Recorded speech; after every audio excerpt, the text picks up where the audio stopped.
Welcome back. Today we're going to talk about some of the Java collections classes. The first one we're going to look at is ArrayList, and the purpose of the class ArrayList is to counter some of the disadvantages of the arrays that we've already seen in Java. So you know how to use arrays in Java using the special syntax that you see in the bottom line there, myArray square brackets I for accessing the ith element. But you've probably noticed that they have various disadvantages. Most importantly, their length is fixed at creation time, so you just have to know how many elements you need space for. You can't expand later and you can't shrink later. So if you end up finding that you've got too little space, you may have to do something that's rather expensive, like allocating a bigger array and copying over the contents of your small array to the larger array. And if you end up allocating too much space, you may end up wasting space needlessly.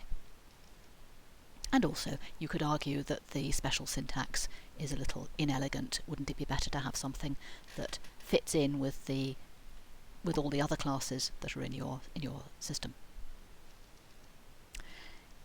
But for all of these reasons, arrays are not always optimal for handling data.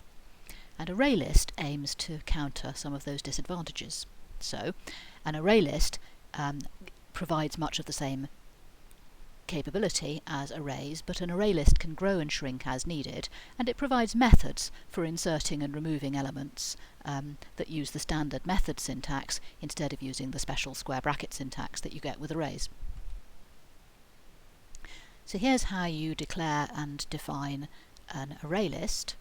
So here we have an ArrayList which is going to contain elements of type string, so this is morally the equivalent of a string array. It's called cheers, and it's going to be initialized by having allocated to it a new ArrayList for containing strings. This string, of course, is a type parameter. You can have ArrayLists containing all different kinds of objects. For example, we could have an ArrayList of hotel room to get an ArrayList to contain hotel room objects, or more properly speaking, to contain references to hotel room objects. Generally speaking, you can use ArrayList E to collect objects of type E. We do have to have objects here. E cannot be a primitive type. The things that are going to live in ArrayLists are going to be object references. This is one of the reasons why you've already met, I think, the wrapper classes and the auto-boxing and unboxing that Java does for you. It's so that if you did want to have an array list of ints, then instead of saying, oh dear, I can't have an array list of ints, you just get to say, but there's this wrapper class integer, and I can have an array list of integer, and then the compiler will do most of the work to make that work for me. Okay. Yes. In our first version of the declaration and definition, we put string in angle brackets twice, once in the type specification on the left and once in the constructor call on the right. That seems a little suboptimal, and indeed, since Java 8, the compiler can do some type inference for you and work out that if you're trying to make cheers be an ArrayList for string, then the kind of ArrayList you'd probably like created by that constructor call on the right should indeed be ArrayList of string, and you don't have to say it twice, and that's quite handy. So, what else is there to say? A newly constructed ArrayList has size 0 in the sense that it has nothing in it. And there are various methods which allow us to keep on adding new elements however much we would like, and to remove elements. And so the size, the number of elements that are actually in the ArrayList, changes after each addition and removal. Now, in fact, if you go and look at the implementation underneath, there is in fact an array backing the ArrayList and some clever code which will do, as necessary, copying from arrays of one size to copying of arrays of another size. But at least you as the programmer don't need to worry about that, and the underlying code can be trusted to do that quite efficiently. So here's an example of using an ArrayList. We set up our ArrayList of string called cheers as before, and then we add hip and then hooray. And then we ask what the size of the ArrayList is, and the size of the ArrayList is 3 because there are 3 elements in it. So as you can see, add adds an element in. It's absolutely fine to add the same element in twice. We can have 2 copies of the string hip in our array list, just as you could have had 2 copies of the same string in an array. In fact, the add method appends each element to the end of the list. So our contents here are hip, hip, hooray. And indeed we can print it out using the overloaded println function as usual, and we're going to get hip, hip, hooray in square brackets like that. And implicitly what's happening is that the compiler is calling the toString method of the cheers object, the thing which is of type ArrayList of string, and that in turn calls the toString method of each of its list elements. What else can we do? We can find the index of the first occurrence of a given string. So in our cheers, as we set it up before, there were actually 2 copies of the string hip. The first one was at index 0, and therefore this call to index of hip returns us the value 0. We don't have to add elements at the end of the array necessarily. We can add them wherever we like. We can add them at an index, and that's what happens here. So we can add hop at index 1, and then everything else gets shunted along to the right. So that turns our cheers array list into this one, hip, hop, hip, hooray. We can check whether an array list contains at least one instance of a particular string. This one is going to be true. We can remove an element from an array list. Notice that this only removes the first occurrence of the string that you give it. I think if you look at the full API of ArrayList, you'll find there's a remove all, which will do the other thing you might want to do. Don't absolutely swear to that, you should check. We can also just go in as we would with square brackets in the array syntax and get the element which is at a given index. So cheers.get0 gets the first element, it returns hop if the current state of the array list is hop, hip, hooray. So that's the equivalent of doing cheers square bracket 0 if it had been an ordinary array. We can, of course, loop over an array list and do something similar to each element of the array list. That's a thing you very commonly want to do. Here is that done using the standard for loop syntax. In this case, we're just going to loop over the elements of the array list from 0 up to size of the array list, and in each case we're going to get the ith element and then we're going to print it. We can also do that using an enhanced for list. You may remember that we saw that in the context of arrays. They also work in the context of array lists, and even more usefully, in fact the syntax is identical.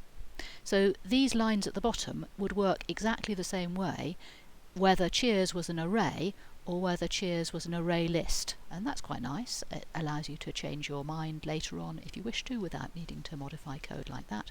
And of course, as we remarked the first time we saw the enhanced for loop, the fact that we don't mention the index into the array or the array list means that we can't make a mistake with it, and that's rather nice. So if you don't need it, don't use it. Use the enhanced for list for loop instead. Okay, here's a thing we could do. We could use an enhanced for again, and we can print out each string, and then we can print out the index of that string. Now we should be a little bit careful here, because remember that the index of a given string is going to get us the first index where a given string occurs.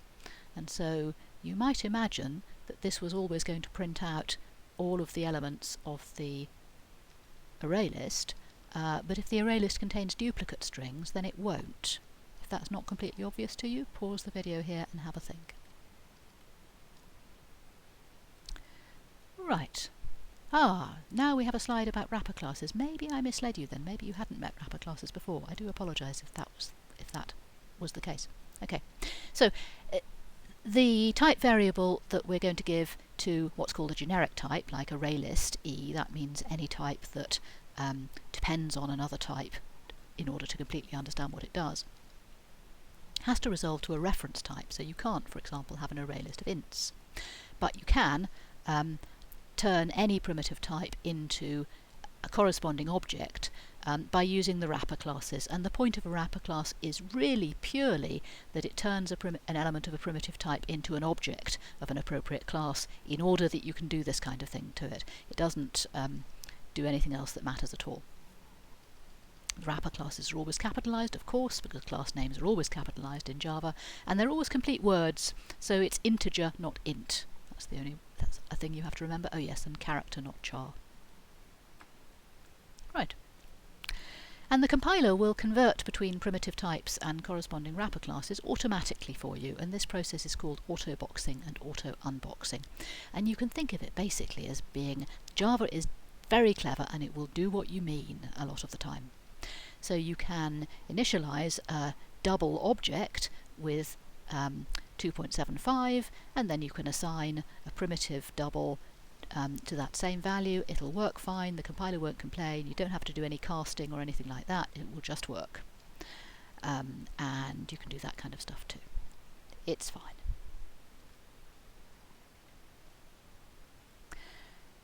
You can, of course, also put your own data types into an array list. You can use your own classes as the parameter type in the array list specification. So here we have an array list of circles. We can create a new circle, we can put it into the array list, we can get a circle out of the array list and enlarge it, and so on and so forth. There are some things that you can't do other than for classes which have the appropriate functionality, in other words, which implement the necessary interfaces. And there will be more to find out about that later, but for some collections, for example, you want to use functionality to sort the elements of a collection, and in order for it to make sense to sort the elements of a collection, you have to be able to say, well, what order should this pair of elements come in? And so your type would have to provide the appropriate methods to be able to do that, but we'll learn more about that later. Since we can use any object type as type parameter, we can even have array lists of array lists, and even more complicated stuff than that. So here's an example of that. I don't think I actually need to say any more about that at all. It is just exactly what you would expect, given that you know that an array list of anything is an object, and that objects can be put into array lists. So you might like to pause that if you don't read it immediately and check that you're happy with that. We haven't maybe very often seen chains of dot notation like this, and maybe that's just worth a remark. Here we've got an array list daily temp, from which we're going to get the element at index 0, which itself will turn out to be an array list.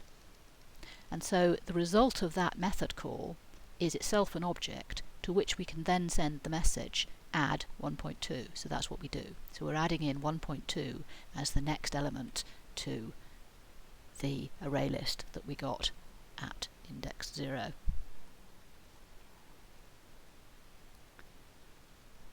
Actually, just looking at it, there's a typo on this slide, isn't there? Why is it 1.2 at the top and 1.0 at the bottom? There's no reason on earth for that. That's a typo. I do apologise for that. I'm not going to start the recording again, but there you go.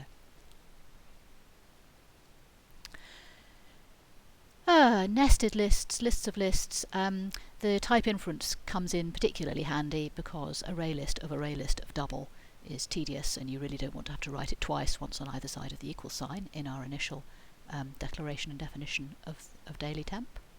But that works fine, so that's good. And this time somebody's corrected the typo. Very good. As always, in order to get access to this class that comes from the Java API, from the JDK, we need to import the appropriate class. Recall that you don't need to do that if you're talking about a class which is actually in the same folder as the one you're writing, or if it's part of Java Lang, because that's always available. So to use an array list in your code, you need to import the appropriate class, and you do that like this. You go import Java util array list. Now you might wonder, given that ArrayList is not itself a fully defined type. It doesn't become a fully defined type until you give it its parameter type in pointy brackets. You might expect to have to do something like this, and you don't. Okay, so just remember, the thing you have to import is ArrayList itself, not ArrayList of whatever type it is that you're going to want to use it at.